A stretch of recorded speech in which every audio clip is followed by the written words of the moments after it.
My screen back here again. Okay, good morning, good afternoon, good evening, wherever you are in the world. This is Grant Cameron, and I have an interview today with Gwen Farrell. And I want to thank you for taking some of your valuable time to be with me today.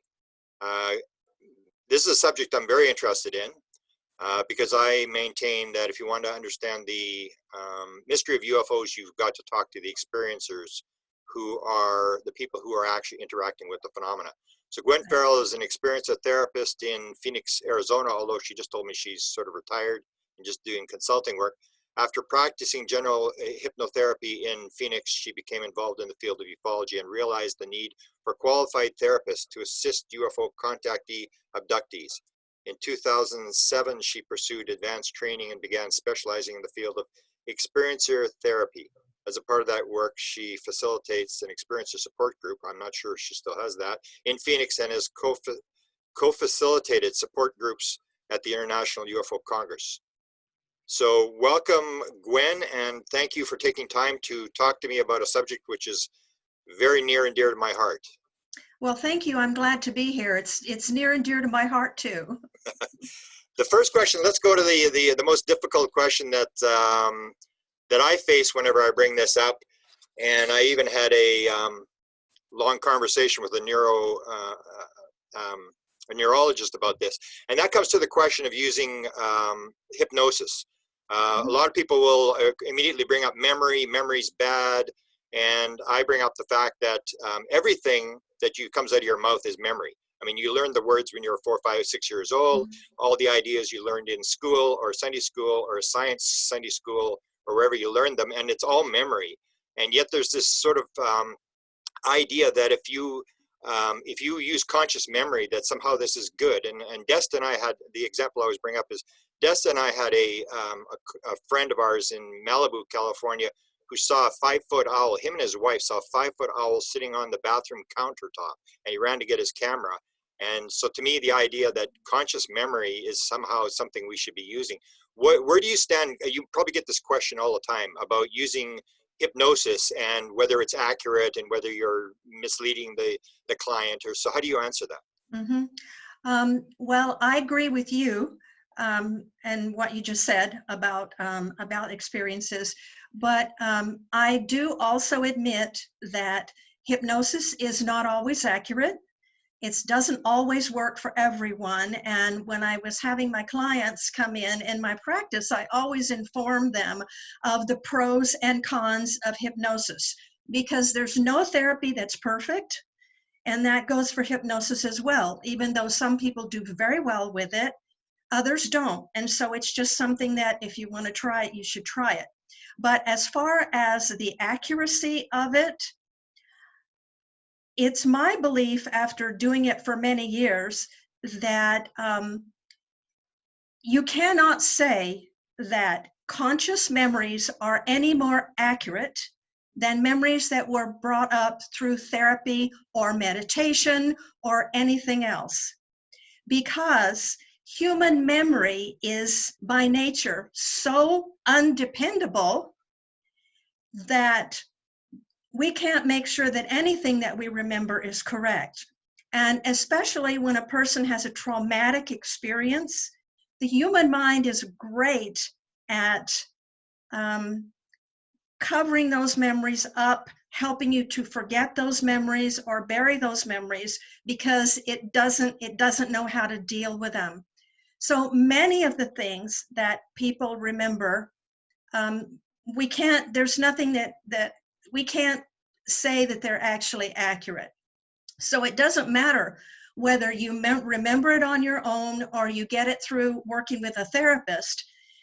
You still just have to take your memories with a grain of salt and work through them to see if you can get something that is real to you.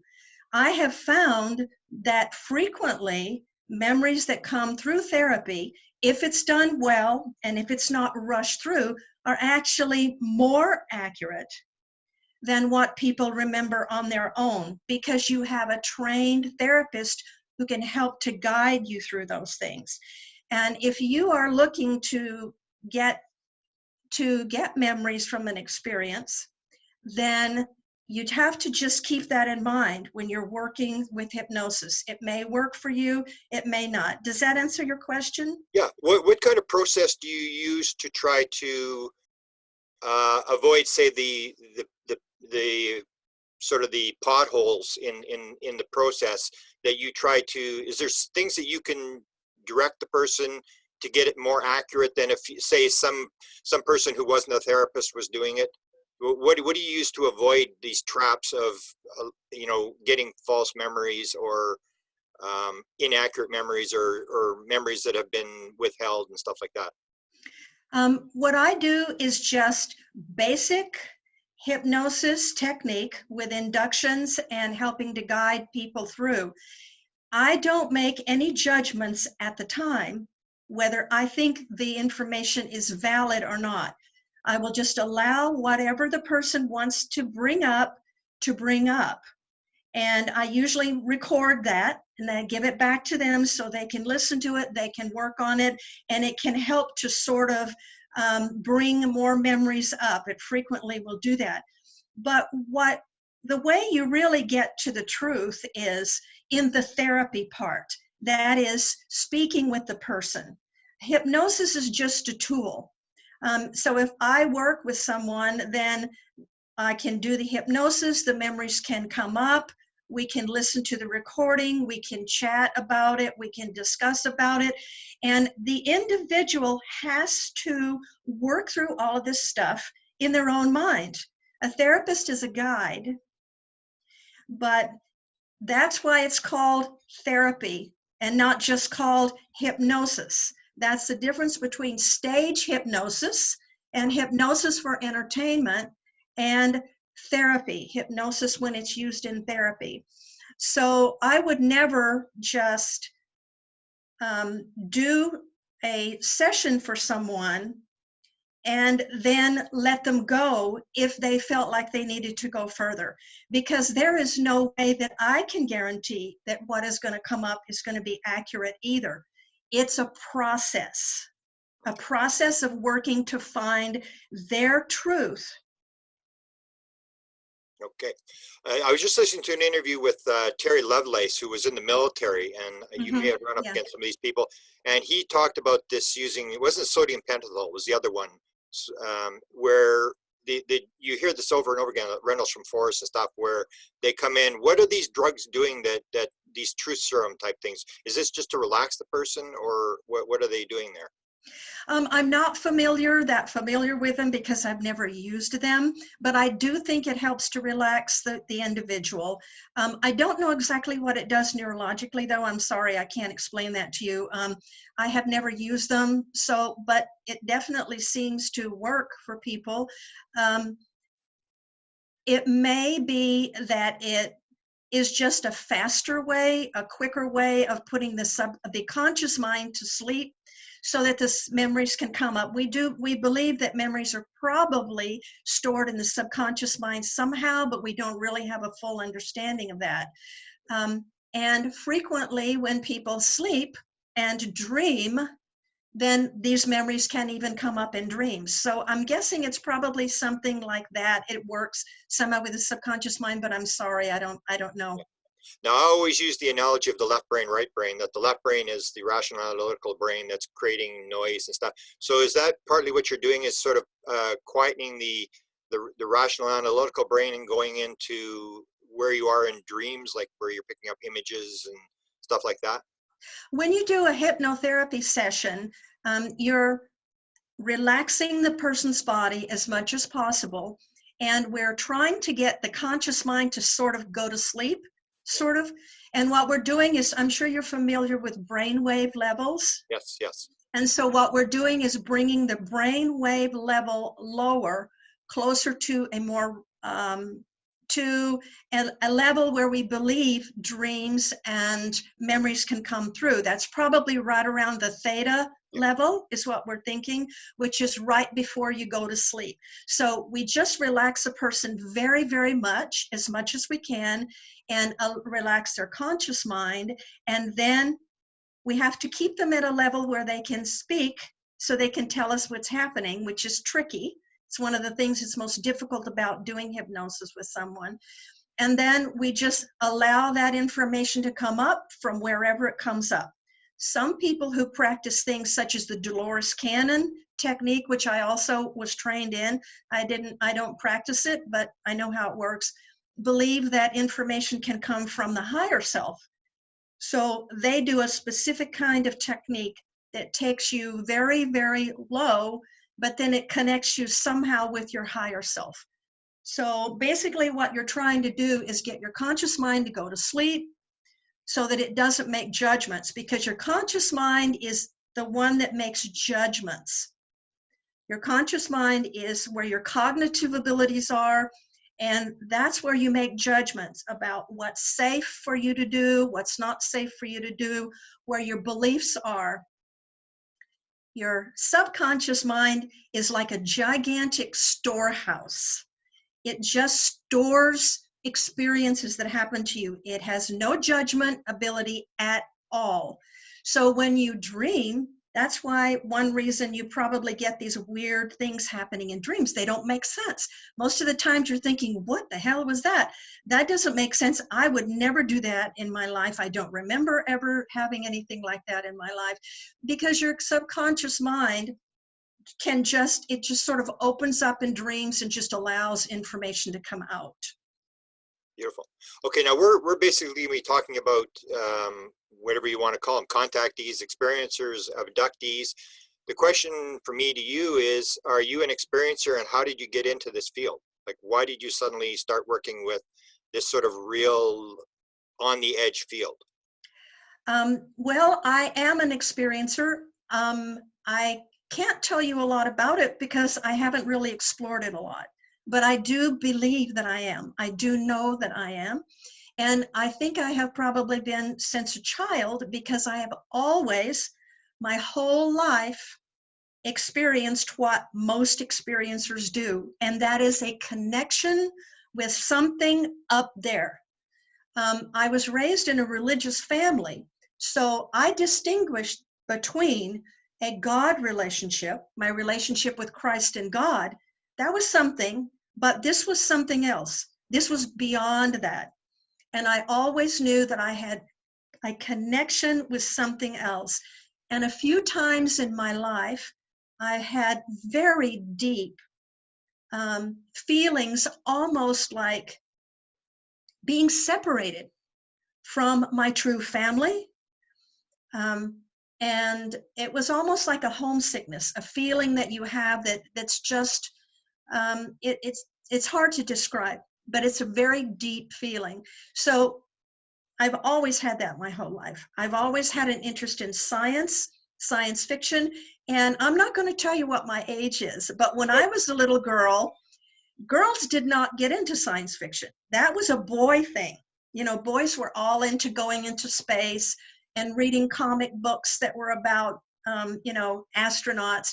But I always had that interest my whole life. So I kept that. And when I became interested in hypnotherapy, that was because I'm interested in the human mind. That's another thing that's always been with me, is what makes people tick. Why do we do the things we do?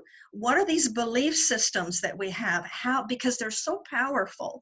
So as I was growing up and living my life and going to school, that was always an interest of mine. I took psychology classes in school, but I didn't go into the medical field in psychology because I was more interested in hypnotherapy. So I went into that. So I met Barbara Lamb when she came to speak at Phoenix MUFON in about 2007, I think. And she talked about her experiences, and she also talked about the need for experienced, qualified therapists to work with people who had had contact. She said there's a big need out there. We really need that. So I decided that sounds good to me. That sounds like what I really need to be doing. My hypnotherapy practice was a part-time thing, and it wasn't like I was if I changed my practice, it was going to really make that much difference as far as making my living was concerned. So I decided at that point that I wanted to change. I wanted to specialize in that. So I became a close friend of Barbara's. I joined the Academy of Clinical Close Encounter Therapists, got involved with professional organizations, took training from Dolores Cannon, also took training from Barbara Lamb, and read everything I could get my hands on about this field. I also became a field investigator in 2006 for MUFON. So I was learning the left brain. You mentioned left brain. I think that's the left brain part of this phenomenon. At the same time, I was learning how to how the right brain functioned and what it was like to be experiencers. And so I've hung in ever since then. I stopped being a field investigator because I really felt more drawn to the other side, to experiencers. And like you, I recognized a long time ago that if it wasn't for the experiencers, none of this would even exist. Yeah. Because the human mind has to perceive something before it's a reality to them. So I knew it's about the experiencers, and that's what I'm going to be involved in. And so that's how I came to be involved in all this. Now, you mentioned MUFON. They were never really much into this. They were sort of into the real nuts and bolts stuff. How they made the move, I guess, with Kathy Martin and with you. Have they come a long way? Are they allowing everybody to do their own thing in terms of the way you think it should go, or are you sort of, I don't know what the word would be, but it was never MUFON's role to deal with experiencers. Right. In fact, a lot of them would tell me, well, it's anecdotal, you can't prove it. These people believe they're having this. So it's moved. Can you talk about the movement inside MUFON that has changed in the last few years? Sure, it has definitely changed in the last few years. As this entire phenomenon has changed in the last few years, MUFON, I think largely thanks to Jan Harzan, who's the international director, he realized that we needed to be doing more, and so he really pushed it. But MUFON was traditionally nuts and bolts. It was all about lights in the sky, something you can quantify, you can investigate, and you can write it down on a piece of paper and stick it in a file. That was terrific. That's what MUFON did, and they were really good at that, and people really dedicated themselves to that. But we began to see, partly with Kathy Martin when she came in, and then Jan and some other people who were involved over the years, that there was more to this than just the nuts and bolts. So they started to, there's a little history with it, which I won't go into, but there was a smaller group that expanded and expanded, and now we have what's called the Experiencer Research Team. And so individuals now can make a choice. They can contact MUFON, and they have a choice of whether they can have an investigation done by a field investigator, which is nuts and bolts, scientific method straight down the line, or they can speak to someone who's knowledgeable in the field of contact. Can be abductions, can be entities, can be just contact, can be even some paranormal, what we consider paranormal. And if they want to go that way, they can go that way. And if they choose to do that, they will be connected with the Experiencer Research Team, which I am on now. And I think there's like 37 people on the team now. And then people can work through us that way. It's not nuts and bolts. We don't do a standard investigation.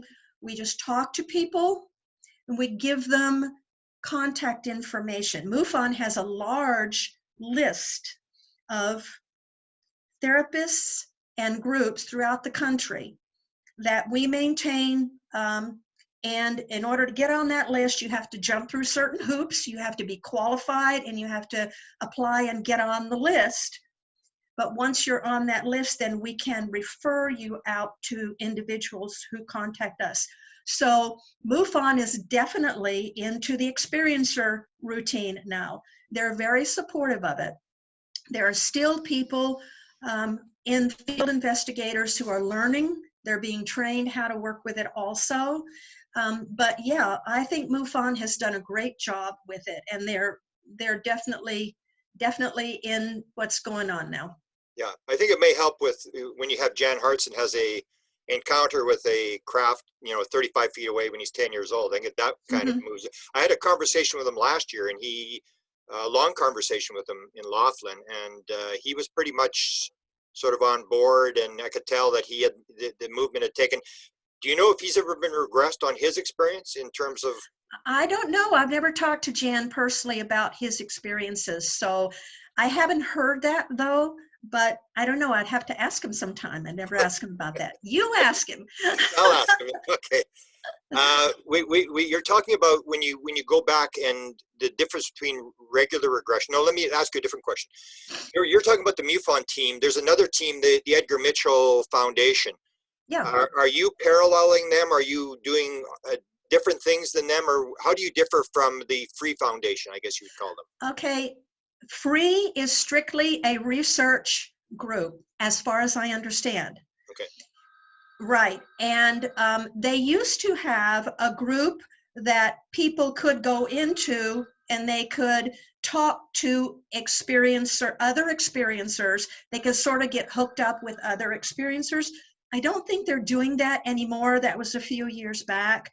So for my understanding now, they are strictly a research group, and they are doing a phenomenal job. I'm sure many people know about the study that they did that lasted, 6 years or something, and their book that came out last year. I think they're doing a wonderful job, but I think that's the difference between MUFON and Free. I think Kathy was maybe running the study a few years ago. You did a similar study with less people, but can you talk a little bit about the results, sort of the highlights of the results of these sort of and that's what a lot of people I don't think realize is that when you think, wow, they're just telling these stories, but when you actually catalog what people are saying, you see these very distinct patterns with people that they're all telling the same story. Can you go through some of the data that you found most significant in terms of patterns that appeared with people when you would get 100 or 50 or 100 people together and catalog their stories? I'm sorry, I can't give you any of that data. I didn't come prepared to share that with you today, and I just don't have those numbers in my head. But I do know that Denise Stoner and Kathy Martin did a study a few years back, I think 2011, something like that. That was the original study. And then Kathy Martin and Don C. Donderry did a survey for MUFON that was rather limited, that they shared, I think, 2 years ago at the MUFON Symposium. And all that information is available that people can find online. I just don't have numbers for you right now, but we do know that there are similarities among contact experiences. However, every experience is different, because every experiencer is different. We're all individuals, so our experiences are never going to be the same, but there are many, many similarities. And this is one of the things that people often ask me when they come to me for advice, or they come to me through the ERT is anybody else out there having the same experiences as me? Am I losing my mind? Am I the only one who's experiencing these? And so I'm always happy to tell them, no, you're not. Nobody else is experiencing it just like you, but you are not the only one who's having these aspects, certain aspects of a contact experience. And we have learned that through the studies that have been done, through the Free studies, and through the MUFON study, and then just through me and other therapists who have worked with people, many, many people over the years. So it's great having the Free study come out, because it's numbers, it's quantified, and it's something that people can look at and read. And people in the West, we always prefer if we can see numbers on something, or if we can see something quantified scientifically. And so these studies are doing that. Beautiful. You mentioned your draw to this thing, and one of the things I'd noticed talking to experiencers and from the Free survey is this idea of soul contract. I remember I asked Kathy Martin about it one time.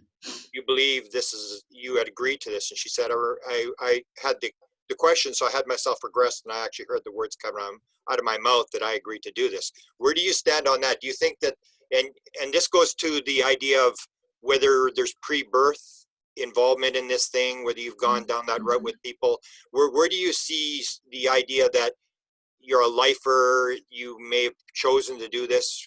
How do you stand on that? I personally am a believer in that, and that is because of my own feelings, but also because of the hundreds of experiencers I have heard that from, and the other therapists who've written books and talked about it.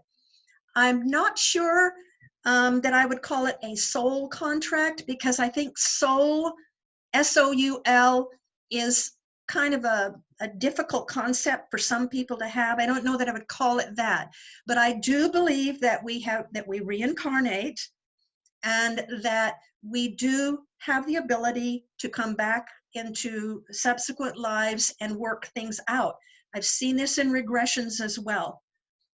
So I don't think these people are all lying. When you see hundreds of people who are telling you these things, and you know that they're intelligent people, then you have to believe that there's something involved. So yeah, long answer to your question, but yeah, I do believe that we, either the soul or the essence or whatever you want to call it, does have opportunities to grow, and those opportunities may be through lifetimes. That is somehow all involved with consciousness, and I haven't figured that out yet either, but yeah, I do agree. So that would lead to the question of all the people that you've regressed. How many people have you regressed, do you think, in your time? I don't know. I started kind of late in my life, so I haven't done as many as someone like Barbara Lamb or someone like that, but probably 150, or between 150 and 200. So based upon your experiences with these people, what do you think is really going on? Who are we dealing with? Is there a message? Is there an overall plan here? Okay, so I believe that there is a consciousness. You can call it cosmic consciousness. You can call it whatever you would like. But I believe that all sentient beings, and I also believe that animals are sentient beings, and that maybe even plants in some way have their own sentience. But I believe that we are all in contact with this cosmic consciousness. And somehow we are making a connection with other beings that are in this consciousness. I believe that people who are psychic, who can read minds, who have telepathy, they have a way of doing that. Somehow they can link into this consciousness in a way that allows them to then read other people's minds or understand what other people are experiencing or going through. This is really, really complicated, but I try to just look at it in the simplistic way that there is a big consciousness that you can think of I think of it like a mansion, a giant house or building, and there's all of these different rooms in them with doors. And that if you know how, you can open one of those doors and you can be on another planet. Or you can be in your grandmother's sitting room, across the country. That we all have this ability because we're all a part of this whole huge consciousness. So extraterrestrials, absolutely. I think they're part of it too. They're somewhere else. They're in another room or another wing of this house. But what we're doing is making connections some way. Some people have a natural ability to do it more easily than others. And most of us don't, so we don't really understand what's going on. Some of these beings that are coming in may not be very pleasant to us. They may cause us to have unpleasant or negative contact experiences. Others are going to be like angels. They're going to be wonderful. So that's what I think is happening.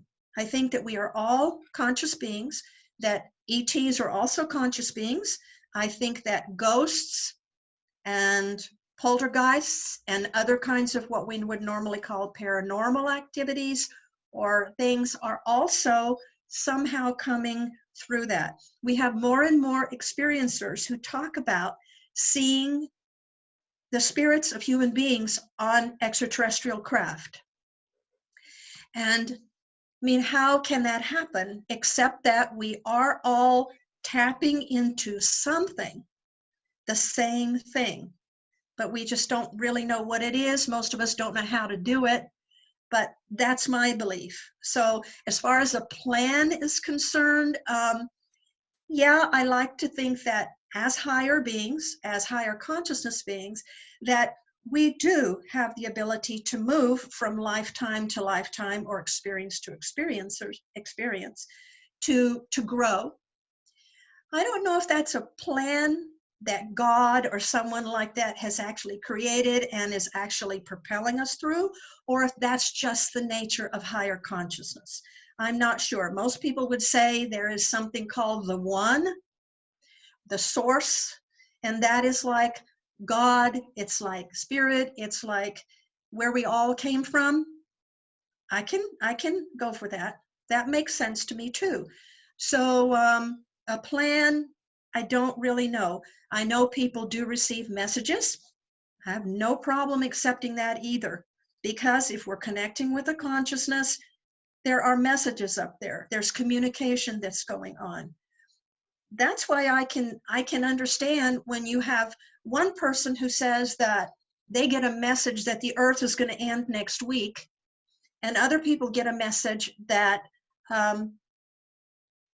we are all going to be taken to some kind of cosmic heaven together and the earth is going to last forever.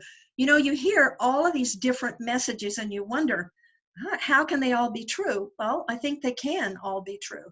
When they're coming in from different places in a consciousness on different times, and we're processing them through our mental, our human minds, that can be true. So yeah, a plan, I'm not sure about. Messages, yes. Consciousness, yes. You touched on a whole bunch of my questions. Oh, okay. The good evil thing, that's a big topic. And my question always goes to, and I knew Chris Bledsoe very well when he sort of first started. And then it was sort of a negative thing. It was like he sort of didn't know his religious world had collapsed and stuff. He didn't. And now he's like the Messiah. It's like, it's angels.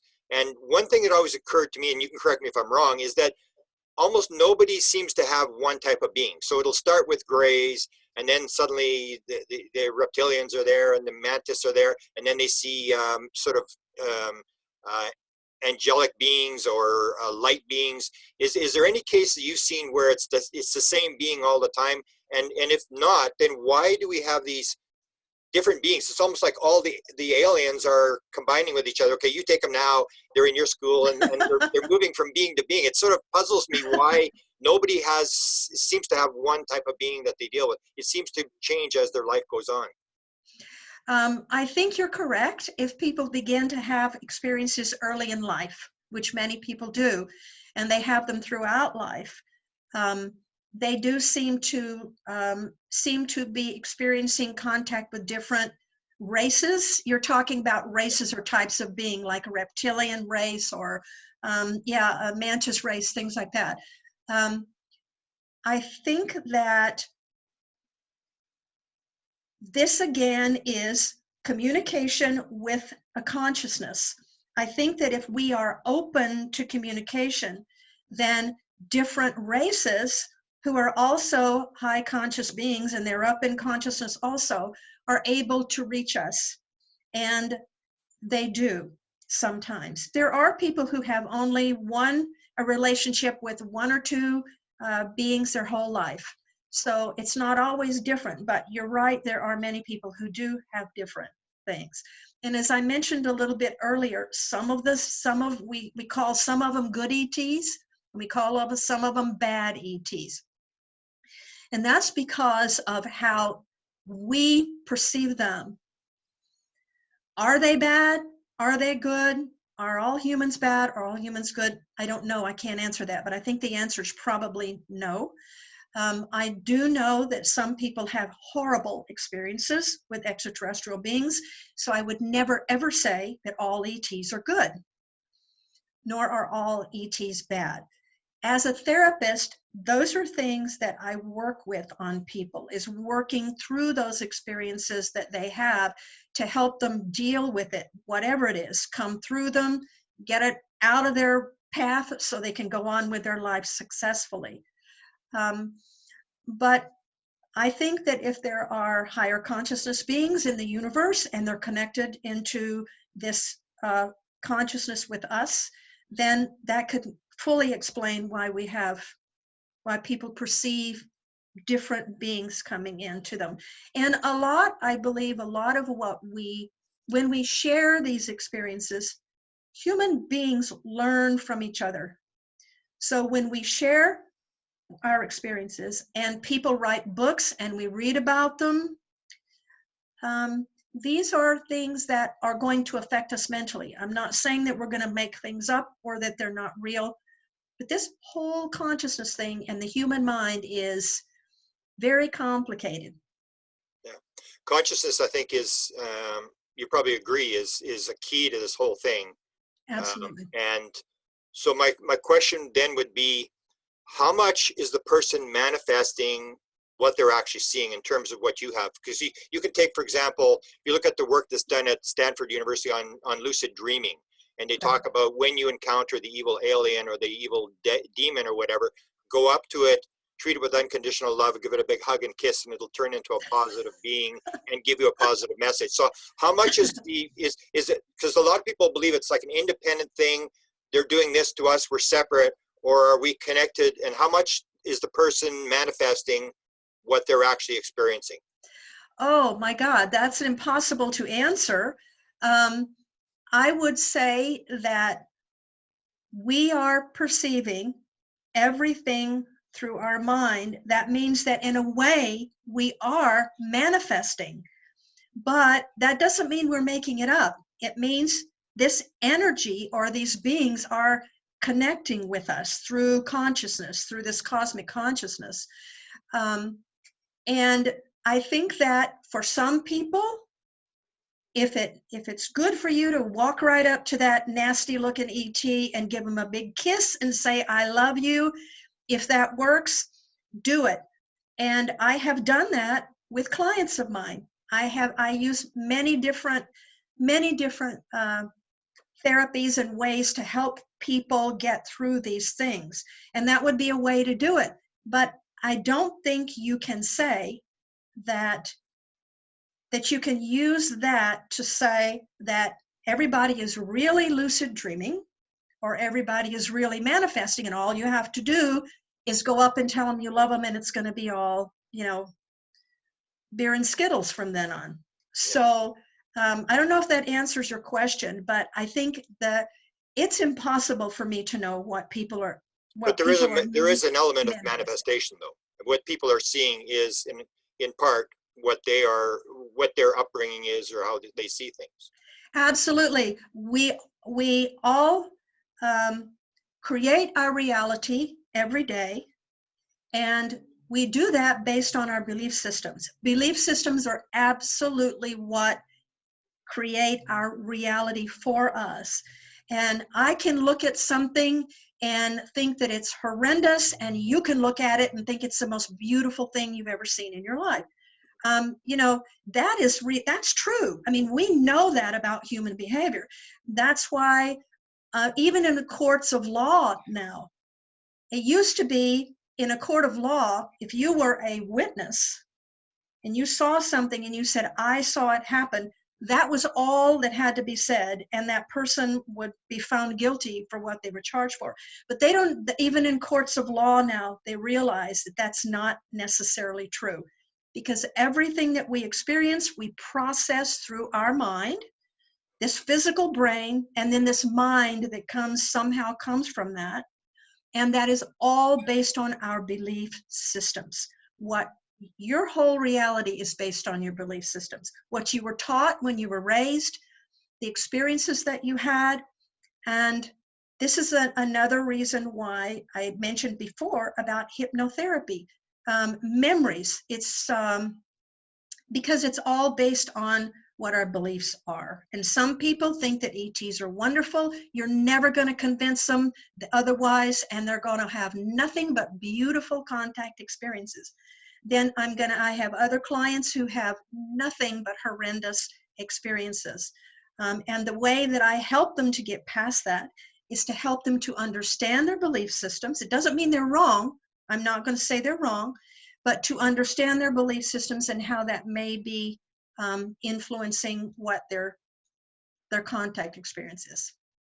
Okay, now one of the rabbit holes that's related to this is MILABs. Have you done MILABs, and what's your take on that when people are claiming? I have had clients who talk about MILABs. MILABs have not been one of my that I've dealt with as much as others, but I do understand them. I can't tell you if they're actually real, if they're actually people who dress up like ETs and go out and abduct people. But from what I hear from the experiencers that I've worked with, there are differences between what they call MILABs experiences and their ET experiences. They can tell there's a difference, there's a physical difference in them. And so if they tell me it's happening, I accept that it's happening. And I believe that it is possible. I don't know. I don't really understand how they can be happening, but yeah, I am familiar with them. I've worked with people who have them, and I would never say that they don't exist because people talk about them. Okay, and the other rabbit hole is hybrids. What relationship have you had? People with hybrids coming to you, or people claiming they're hybrids? Where do you stand on that? I have a lot of people that I've worked with who are hybrids, and more as the years go by. When I was beginning my practice, there weren't that many people who felt that they were hybrid beings. But as the time has gone on, I find that there are more of them, and I'm not the only one, because I hear this because people are writing books now about it, and I hear it from other therapists and investigators as well. I believe that it's completely possible, and if someone comes to me and tells me they're a hybrid and they need my help, I will work with them. As a therapist, it's not my job to decide whether what someone is telling me is true or not. It's my job to help them get wherever they want to. And they come to me for a reason, and my job is to help work through that. But of course, you know, I hear people and I listen and I'm curious and I wonder whether what they're telling me is true or not, but I don't make judgments as far as that's concerned. Hybrids, I think it's possible. I can understand why other races would be perhaps doing that. However, I haven't quite fitted in yet to this whole consciousness thing. Okay.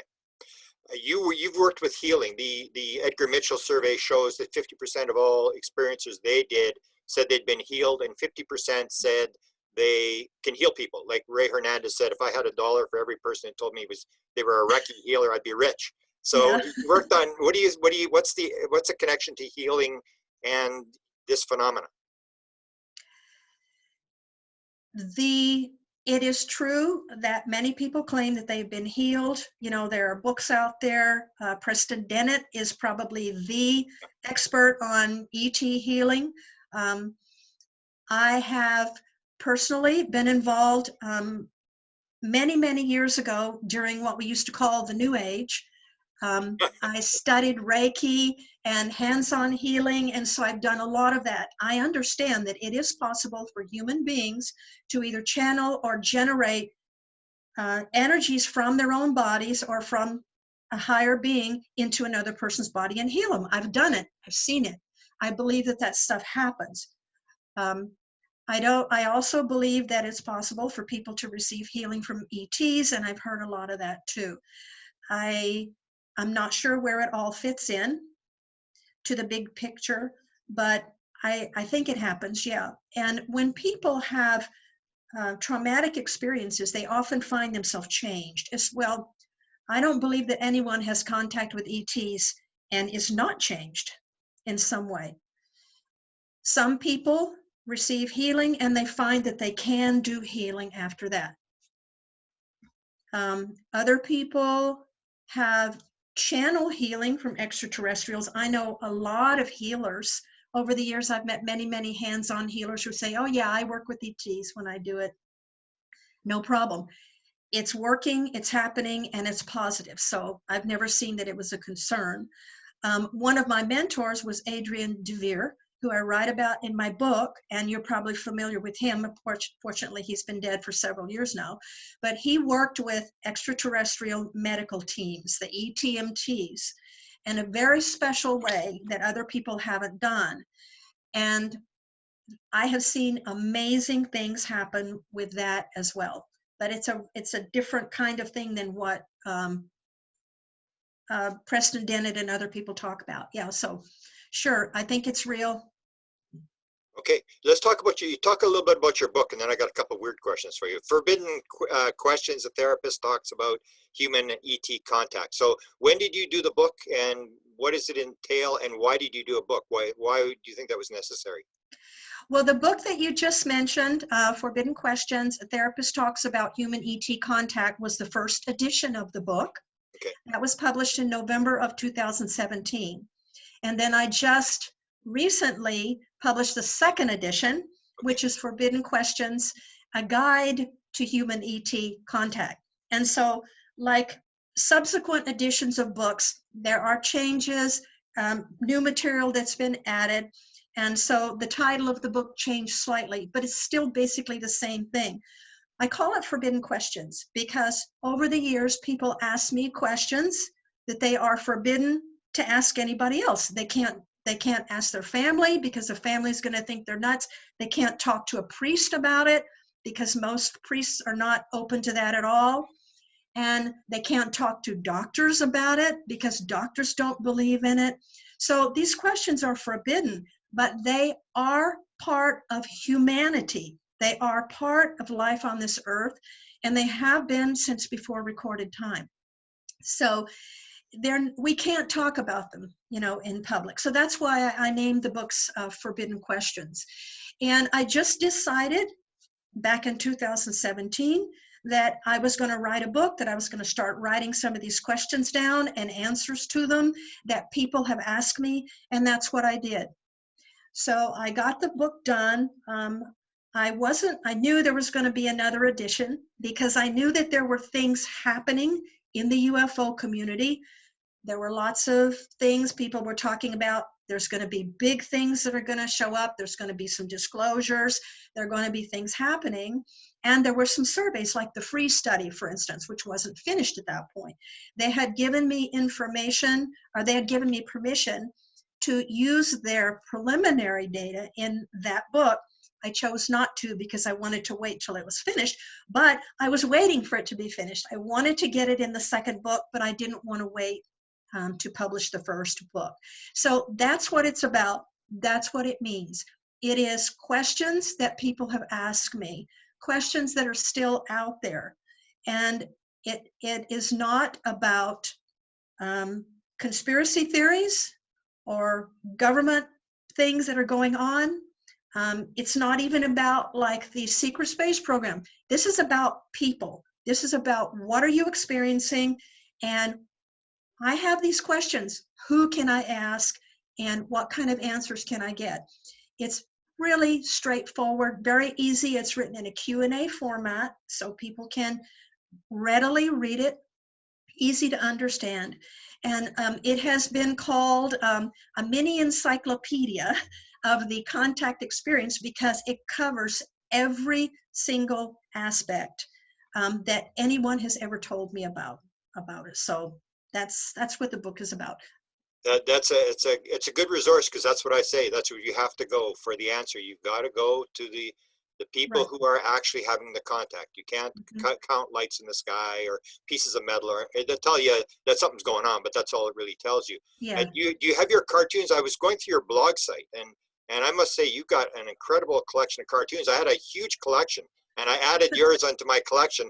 I started posting them, and people started attacking me for posting cartoons about abductees. And so I said, well, I just got them in my collection. When I die, they'll be in the archives for people to look at. But I really acknowledge the fact that you got some really interesting, and you have all the questions. I went through all the questions you sort of in your blog site. You went for a number of years. I don't think you do it anymore, but yeah, right. that would be what the book's about. And that's what I noticed. It was like, what about this? What about that? All these different questions that that a therapist, what's the say the two number one questions that you get as a therapist when they hear you're doing regressions with experiencers?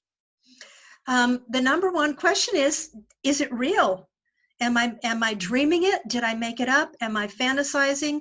Is it real? And that's what most people want to know. And they want to bring their memories forth because they believe that their memories will prove whether it was real or not. So that is the major question. Did it really happen to me, or am I just making all this stuff up? All these people that won't listen to me, they say that I'm lying. Are they? Is that really, are they telling the truth? Or did something happen to me that I know is real? So that's a major question I get. Okay.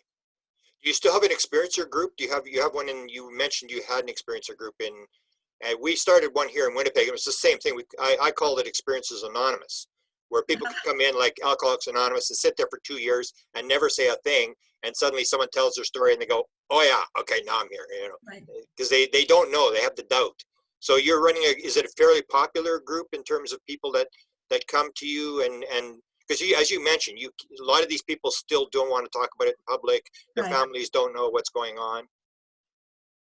I have an experiencer group now that's online that I co-facilitate with another therapist, and it's on Zoom like this. We meet twice a month on the first and third Sundays of the month in the afternoon, and anyone who's interested in that can contact me and I can connect them up with it. We have a variety of individuals who come to us. Most of them are experiencers, some of them are abductees, some are positive, some are negative, but some people just come because they just want to listen and they want to learn. And we are open for that too. As long as somebody is respectful of everybody else in the group, we're okay with that. Our group is not nearly as big as your group. We've had it going for only about a year, not quite a year. And we are a little bit more therapy oriented, but we don't do therapy in the group. So when someone is interested, they would contact me or my colleague, Michelle Emerson, and we send them out some information about the group so they can understand how it runs, what, who's in it and what's happening. And then if they decide they want to be in the group, they connect back with us and then we put them on our invitation list.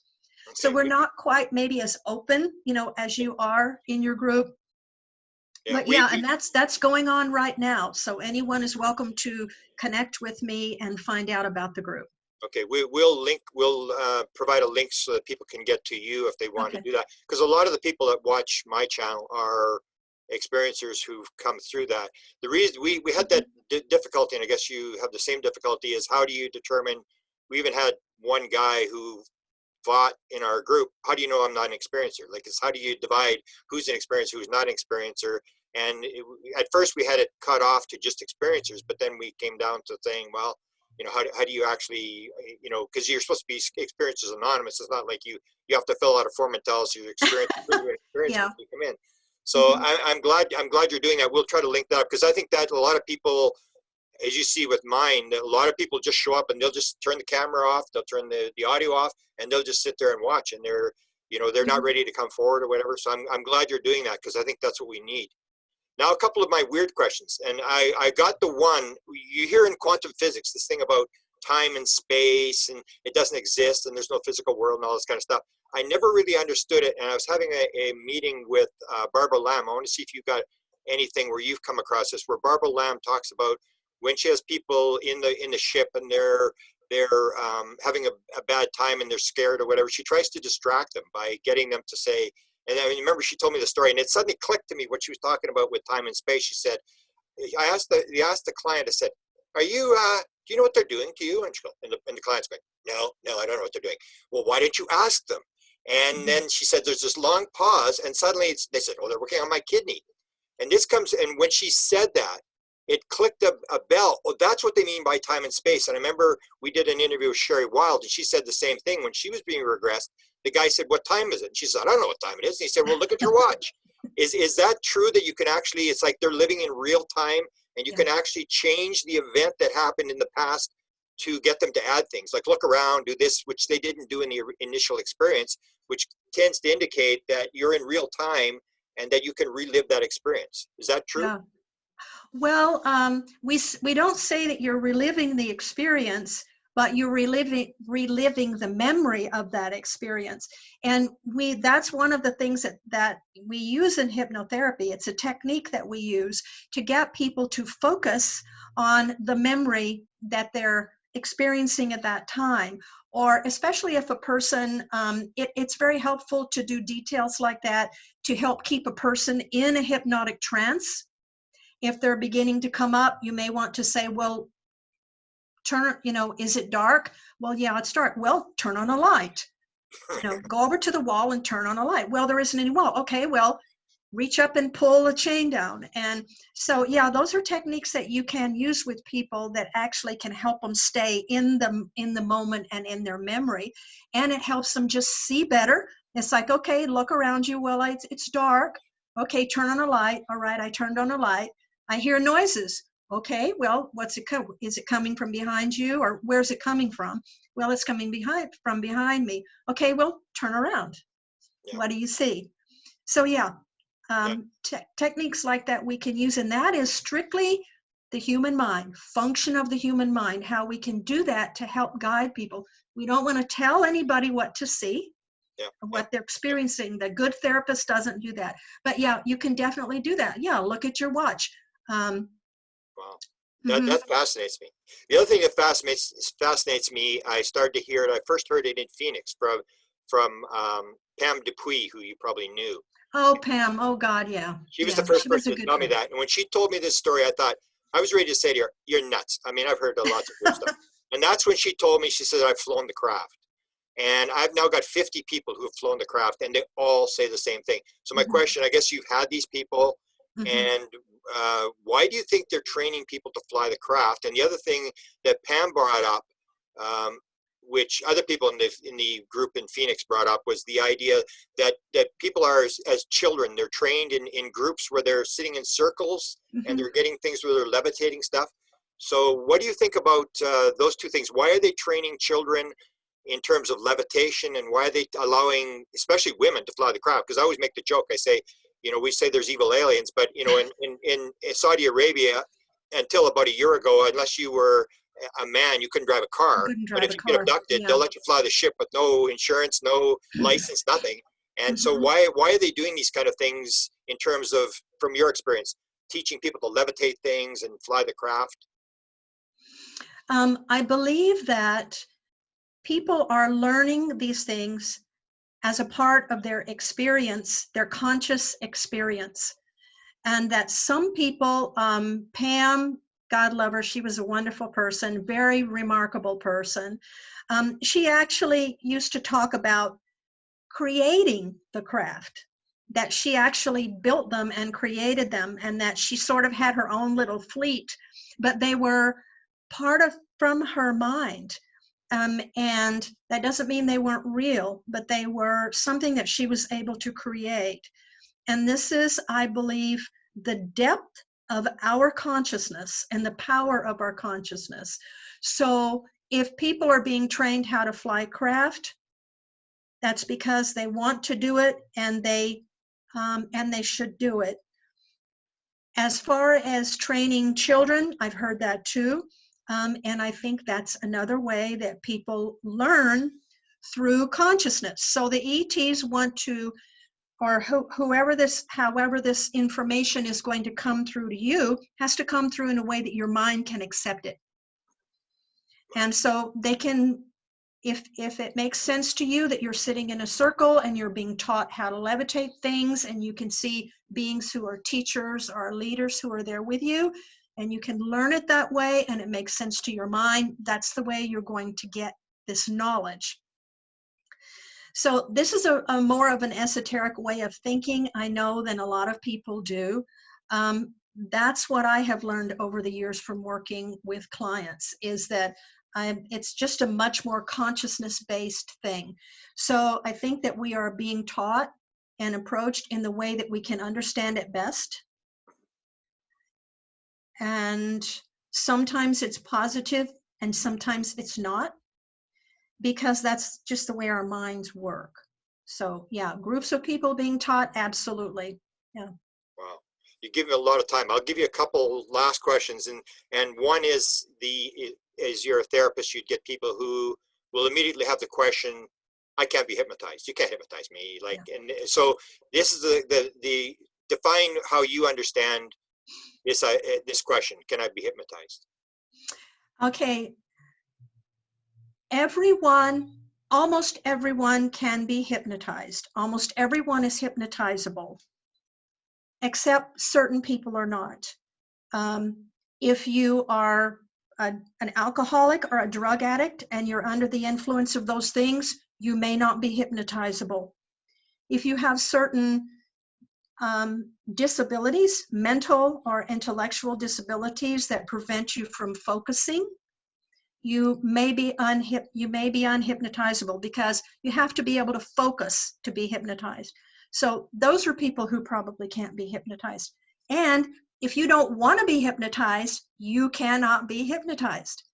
So I frequently, many of my clients used to come to me, and one of the things I always ask in my screening with them was, have you ever been professionally hypnotized?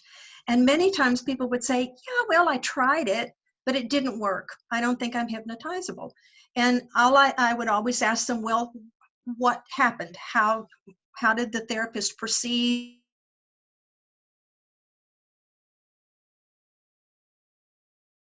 For that person, that another therapist might do it differently. So I just did it differently. I didn't do it the way that they had done it, that failed. And every single time the person was hypnotized, if they want to be. Another thing is most people don't understand what hypnosis really is. And they're expecting it to be something else other than it is. They may very well have been hypnotized and not even have realized it. If their therapist or their hypnotist didn't guide them correctly or in a certain way, or explain to them, then, how are they going to know if they were hypnotized or not? So yeah, I would say almost everyone is hypnotizable, except those people who have those particular issues. Yes, they're not going to be. And people who don't want to be. Yeah, beautiful. Okay, and my final question is, and you wrote about this, I saw your writing, I thought it was kind of interesting. I call it the intelligence behind the phenomena. People call it ET, you can call it whatever you want. You wrote about myths about ET, so can you go through a little bit about that, based upon what you've come across, where people have certain impressions about what's going on, which I guess would sum up your idea that, it's not all this, it's not all that. I'm not sure that I understand what you're referring to. Well, like some people will refer to, they're all good or they're all bad, or, it's just your imagination, or right. Like, how would you sum it up in terms of your years of experience at this as to, I guess, what's really going on, or what false impressions people have about, what's actually going on? Mm-hmm. What I would say is that there is definitely something going on. I cannot tell you what it is. I don't believe anybody can tell you exactly what it is. But when you're working with people, with experiencers, then there are things that we know psychologically, that we know about the mind, and we've talked about some of those today already. And that is that people do perceive experiences in their own way. And I would never say to anyone that their experience was not real, because I don't know that. I'm not them, and I didn't have the experience. But yeah, some things are bad, some things are good.